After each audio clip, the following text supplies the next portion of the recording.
Lord Krishna Naman, lord Krishna नमन to all of you my all sweet dear students, प्यारे विद्यार्थियों। अब इस वीडियो में हम बात करेंगे सिस्मिक वेव, सिस्मोग्राफ और रिक्टर स्केल के बारे में। ठीक है, सिस्मिक वेव क्या होते हैं?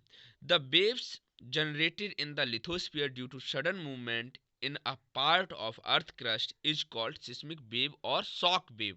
यानी कि ऐसी वेव जो कि लिथोस्फीयर के जो अर्थ की क्रस्ट है उसमें सडन मूवमेंट देखने को मिलता है ना। अर्थ की क्रस्ट में, पृथ्वी की सबसे बाहरी लेयर में जो सडन मूवमेंट देखने को मिलता है, तो इसे हम क्या कहते हैं? सिस्मिक वेव कहते हैं या फिर शॉक वेव कहते हैं, शॉक वेव। ठीक है, सिस्मोग्राफ किसे कहते हैं? The instrument which detect the record the intensity of seismic wave. ऐसा इंस्ट्रूमेंट जो कि डिटेक्ट करता है, रिकॉर्ड करता है इंटेंसिटी को, तीव्रता को, सिस्मिक वेव की तीव्रता को जो रिकॉर्ड करता है। जनरेट बाय अर्थक्वेक, जो कि तीव्रता कहाँ से जनरेट होती है? अर्थक्वेक से जनरेट होती है। इज कॉल्ड सिस्मोग्राफ, तो इसे हम सिस्मोग्राफ कहते हैं और सिस्मोमीटर कहते हैं। The graphical record of the intensity of seismic wave is called सिस्मोग्राम, यानी कि इसके ग्राफिकल रिकॉर्ड को हम सिस्मोग्राम कहते हैं। रिक्टर स्केल क्या है? Richter scale is use to describe the magnitude of the earth, यानी कि पृथ्वी के अर्थक्वेक, पृथ्वी में जो अर्थक्वेक आता है उसके मैग्नीट्यूड को हम रिक्टर स्केल से नापते हैं। आप जब अर्थक्वेक आ जाता है तब आपको, आपने देखा होगा टेलीविजन में बताते हैं कितने मैग्नीट्यूड का अर्थक्वेक था, है ना, आपको बताया जाता है। वेयर डू अर्थक्वेक अकर, ये अर्थक्वेक कहाँ देखने को मिलेंगे, सबसे ज़्यादा कहाँ होते हैं, है ना? तो the outer layer of the earth consist of about dozen large irregular shape plates. तो हमारी पृथ्वी है जो बहुत सारे इरेगुलर प्लेट से मिलके बना है ना। These plate slide over under and past each other. तो ये जो प्लेट्स हैं ये या तो साइड से ड्रिफ्ट करती हैं या अंदर की तरफ ड्रिफ्ट करती हैं या पास्ट की तरफ, है ना। तो सीधी सी बात है कि प्लेट्स मूव करती रहती हैं, धीरे धीरे प्लेट खिसकती रहती हैं। Most earthquake occur in the boundaries where the plate meet, और ज़्यादातर आपको अर्थक्वेक कहाँ पे देखने को मिलेगा, भूकंप कहाँ पे देखने को मिलेगा? जहाँ पर प्लेट की बाउंड्री होती है, जहाँ प्लेट आपस में मिलते हैं। अब यहाँ पे देखो एक रोड दिखाया गया है, किस तरह से रोड क्षतिग्रस्त हो गया है ना। Earthquake can also occur with in the plate, तो अर्थक्वेक जो है प्लेट में ही देखने को मिलेगा। बहुत सारी प्लेट मैंने आपको बताई हैं। कॉसेस क्या होते हैं अर्थक्वेक के? तो the main causes of earthquake is volcanic eruption, volcanic eruption के द्वारा होता है। मैन मेड एक्सप्लोसन के द्वारा होता है, यदि आप कोई बहुत बड़ा जो है मैन एक्सप्लोसन कर रहे हैं, आप कोई टेस्ट कर रहे हैं, है ना, जैसे कि एटम बम वगैरह का जब हम टेस्ट करते हैं। डिसलोकेशन और फॉल्ट ऑफ द क्रस्ट, यदि क्रस्ट डिसलोकेट हो रही है, एक जगह से दूसरी जगह शिफ्ट हो रही है। Movement of the tectonic plate, यदि टेक्टोनिक प्लेट में मूवमेंट हो रहा है, तब ये भी सब कॉसेस हैं अर्थक्वेक के। ठीक है, तो पहले हम बात करेंगे वॉल्केनिक इरप्शन। वॉल्केनिक एरप्शन तो आप जानते हैं, ज्वालामुखी उद्गार कहते हैं। ज्वालामुखी में क्या होता है, जहाँ से ज्वालामुखी निकलता है तो वहाँ बहुत बड़ी मात्रा में लावा देखने को मिलता है ना। तो gushing out of molten rock and hot gases under high pressure through a hole in the earth crust is called volcano।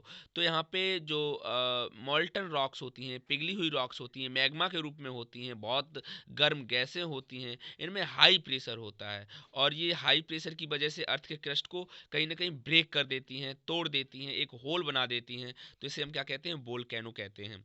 The energy release during a volcano eruption causes vibration in the crust. तो यहाँ पे जो energy release होती है volcano eruption के द्वारा, तो ये कॉसेस क्या करते हैं? वाइब्रेशन कॉसेस करते हैं क्रस्ट में। दीज वाइब्रेशन कॉसेस अर्थक्वेक, तो यही वाइब्रेशन जो है अर्थक्वेक लाने का काम करता है। इन द एरिया अराउंड, उस एरिया में जहाँ पर वॉल्केनो इरप्ट हो रहा है उस एरिया में क्या आ जाता है? अर्थक्वेक आ जाता है। Such earthquake occur at the time of eruption और बिफोर इट, तो ये अर्थक्वेक उसी समय देखने को मिलेगा या इरप्शन के पहले या इरप्शन के बाद में देखने को मिलेगा। कहीं ना कहीं एक बात बताइए, आप खुद सोचिए कि जब अंदर बहुत बड़ी मात्रा में प्रेशर है गर्म गैसों का, तो कहीं ना कहीं ऐसी जगह को फाड़ने की कोशिश करेगा जहाँ कमजोर पृथ्वी की लेयर है, और जब ऐसी कोशिश होगी तो कहीं ना कहीं वहाँ पे आपको क्या देखने को मिलेगा? आपको अर्थक्वेक देखने को मिलेगा। ठीक है, the earthquake causes by volcanic eruption are shallow and affect small area around its epicentre. तो यहाँ पे जो अर्थक्वेक है, वॉल्केनिक इरप्शन जो हो रहा है वह सॉल्व होगा, है ना, and affect small area around its epicentre, और एपिसेंटर के आसपास की एरिया में यहाँ पे जो है अर्थक्वेक देखने को मिलेगा। The intensity of such an earthquake may be quite higher near the volcanoes, है ना। तो यहाँ पे इंटेंसिटी जहाँ पे वोल्केनो है वहाँ पे थोड़ी सी हायर होगी।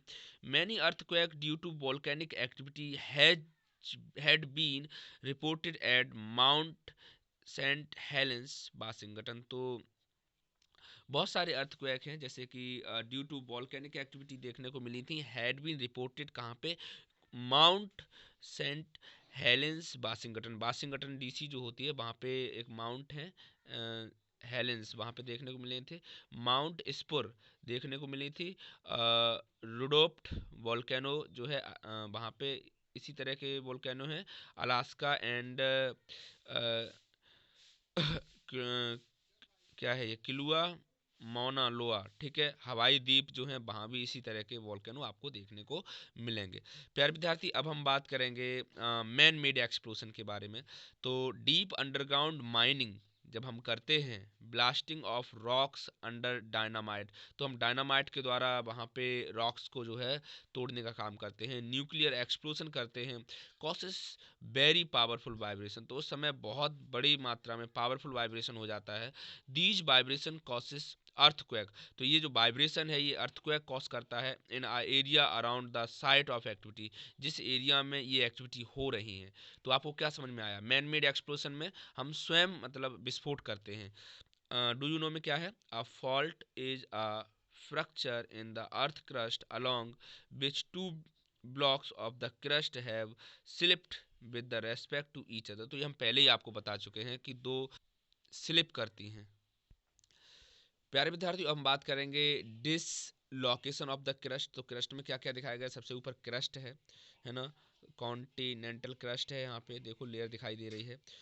अपर मोस्ट मेंटल है, एस्थेनोस्फियर पार्ट ऑफ मेंटल को हम कहते हैं एस्थेनोस्फियर, मेंटल कंटिन्यू डाउनवर्ड नीचे की तरफ है, ठीक है। तो ये आपको डायग्राम दिया गया है, आप इस तरह के सभी डायग्राम बनाया करें प्यारे विद्यार्थी, ठीक है।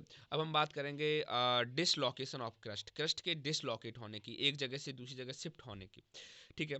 Most destructive earthquake are caused by dislocation of the earth called fault. तो सबसे ज़्यादा खतरनाक जो आपका भूकंप रहता है ये डिसलोकेशन की वजह से आता है, और इस क्रस्ट को जहाँ पे ये होता है वहाँ कहते हैं फॉल्ट, क्या कहते हैं, फॉल्ट कहते हैं। द क्रस्ट में फर्स्ट वेंड, यहाँ पे क्रस्ट जो है वेंड होना स्टार्ट हो जाती है, एंड देन ब्रेक, और बाद में टूट जाती है, and settle to a new position, और एक नई पोजीशन में सेट होने लगती है। During the process of breaking vibration are produce, तो इस प्रोसेस में जो वाइब्रेशन होता है तो बहुत सारा वाइब्रेशन यहाँ प्रोड्यूस होता है। These vibration are called seismic wave, और ये जो वाइब्रेशन है इसे हम सिस्मिक वेव कहते हैं। These seismic wave travel outward, और ये बाहर की तरफ ट्रेवल करता है अलोंग द सरफेस, सरफेस की तरफ, and through the earth at varying speed. तो यहाँ पे पृथ्वी की अलग अलग स्पीड होती है ना, एपी सेंटर पे अलग स्पीड होगी, थोड़ी दूरी पे अलग स्पीड होगी। These seismic waves cause trimmer in the अर्थ, और ये जो सिस्मिक वेव हैं ये अर्थ को ट्रिम करती हैं। Now it has stabilise that earthquake occur along fault, तो ये जब अपने आप को स्टेबलाइज करता है तो अर्थक्वेक यहाँ देखने को मिलता है, ये फॉल्ट के कारण होता है। Fault are the zone of weakness in the earth crust, fault वह एरिया होता है जहाँ पे अर्थ का जो क्रस्ट है वो वीक होता है, ठीक है प्यारे विद्यार्थी। तो यहाँ पे आपने समझा। अब हम बात करेंगे movement of the tectonic plate, tectonic plate movement कैसे करती है। यहाँ पे देखो सामने डायग्राम में दो आपको प्लेट दिखाए गए हैं, एक आगे की तरफ मूव करता है तो दूसरा पीछे की तरफ मूव करता है, ठीक है। और यहाँ पे हाइपो सेंटर बीच में है और उसके जस्ट ऊपर एपी सेंटर है, ठीक है। तो movement of the tectonic plate, lithosphere is believe to consist of about 12 plate. तो लिथोस्फीयर में ऐसा माना जाता है कि 12 प्लेट हैं which float over the molten magma, जो मेल्टन मैग्मा के ऊपर फ्लोट कर रही हैं। मैग्मा तो जानते हैं ना, जो पृथ्वी के अंदर मैग्मा भरा हुआ है, पिघला हुआ जो प्लेट्स जो हैं पिघली हुई माना जाता है। इन द मेंटल, ठीक है, most earthquake occur at the boundaries, ज़्यादातर अकर कहाँ, मतलब कहाँ पे देखने को मिलेंगे, कहाँ प्राप्ति होगी अर्थक्वेक की, बाउंड्री पर, ठीक है, जहाँ दो प्लेट्स की बाउंड्री होती है वहाँ पे। वेयर्स द प्लेट मीट, जहाँ प्लेट मिलती हैं। These boundary are location of considerable geographical activity, और ये जो बाउंड्रीज हैं location of considerable geographical activity, तो यहाँ पे बहुत सारी जियोग्राफिकल एक्टिविटी देखने को मिलेंगी। The molten mass magma rise up and these point push the two plate apart, तो यहाँ पे मोल्टन मैग्मा ऊपर की तरफ मूव करता है और इन दोनों प्लेट को ऊपर की तरफ धकेलने की कोशिश करता है, पुश करने की कोशिश करता है। This release of energy cause earthquake, और यहाँ पे जो एनर्जी रिलीज हो रही है वही अर्थक्वेक का कारण बन जाती है। The two plates might slide past one another, जब दो प्लेट आपस में एक दूसरे के स्लाइड में मूव करती हैं। दीज कॉसेस सडन चेंज, तो यहाँ पे सडन चेंज देखने को मिलता है इन द लिथोस्फीयर, लिथोस्फीयर के अंदर, generating earthquake at shallow depth, तो यहाँ पे क्या होता है, अर्थक्वेक देखने को मिलेगा आपको, ठीक है, लिथोस्फीयर के जब अंदर ये अर्थक्वेक जनरेट होगा। When one of the plate over rights और subducts another pushes it downward into the mantle where it melt। when the plate override, तो जब एक प्लेट दूसरे प्लेट के ऊपर चढ़ जाती है, और subduct another है ना, तो pushing it downward, तो इसे नीचे से पुश करती है, धक्का मारती है, into the mantle, तो है ना, तो मेंटल नीचे से धक्का मारेगी ऊपर क्रस्ट की तरफ, तो वेयर इट मेल्ट, जहाँ ये पिघला हुआ है ना, जहाँ पे ये बीक है, तो कहीं ना कहीं ये अर्थक्वेक प्रोड्यूस करेगा, ठीक है स्टूडेंट।